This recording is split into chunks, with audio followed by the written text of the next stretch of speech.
कृष्ण और सुदामा की अमर मित्रता बहुत समय पहले द्वारका के राजा श्री कृष्ण और उनके मित्र सुदामा गुरुकुल में एक साथ शिक्षा प्राप्त कर रहे थे। सुदामा गरीब ब्राह्मण का पुत्र था, जबकि कृष्ण यादव कुल के राजकुमार थे, लेकिन उनके बीच गहरी मित्रता थी। सुदामा: कृष्ण, आज की वर्षा से हमारे वस्त्र भीग गए हैं, लेकिन गुरुजी का कार्य करना तो हमारा कर्तव्य है।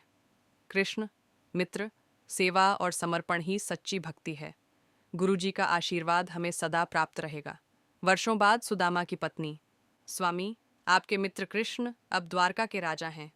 यदि आप उनके पास जाएं, तो शायद हमारी स्थिति बदल सकती है। सुदामा: मैं अपने मित्र के पास भीख मांगने नहीं जाऊंगा, लेकिन यदि उनसे मिलने से पुरानी यादें ताज़ा होती हैं, तो यह अवश्य ही आनंद की बात होगी। सुदामा पोटली में थोड़ा सा चौल लेकर द्वारका की ओर चल पड़ते हैं। जब सुदामा द्वारका पहुंचे, तो राजमहल का वैभव देखकर वे संकोच में पड़ गए, लेकिन जैसे ही श्री कृष्ण ने उन्हें देखा, वे सिंहासन से दौड़ पड़े। कृष्ण प्रेम पूर्वक: सुदामा, मेरे प्रिय मित्र, इतने वर्षों बाद तुमसे मिलकर हृदय प्रसन्न हो गया। कृष्ण सुदामा को गले लगाते हैं, उनके पैर धोते हैं, उन्हें सम्मान पूर्वक आसन पर बैठाते हैं। सुदामा यह देखकर भाव विभोर हो गए कि द्वारका के राजा उन्हें इतनी श्रद्धा और प्रेम दे रहे हैं। कृष्ण हंसते हुए सुदामा की पोटली खोलते हैं और उसमें चौल देखकर आनंदित होते हैं। कृष्ण: अरे वाह मेरे मित्र, तुम मेरे लिए अपने हाथों से लाया यह प्रेमपूर्ण उपहार अमृत से भी बढ़कर है। कृष्ण प्रेम पूर्वक चौल खाते हैं।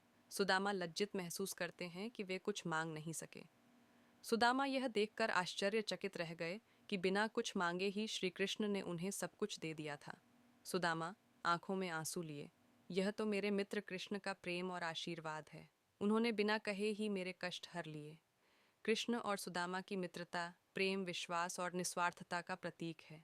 ये कहानी हमें सिखाती है कि सच्ची मित्रता पद और प्रतिष्ठा से नहीं, बल्कि प्रेम और समर्पण से बनती है। सच्ची मित्रता अमर होती है।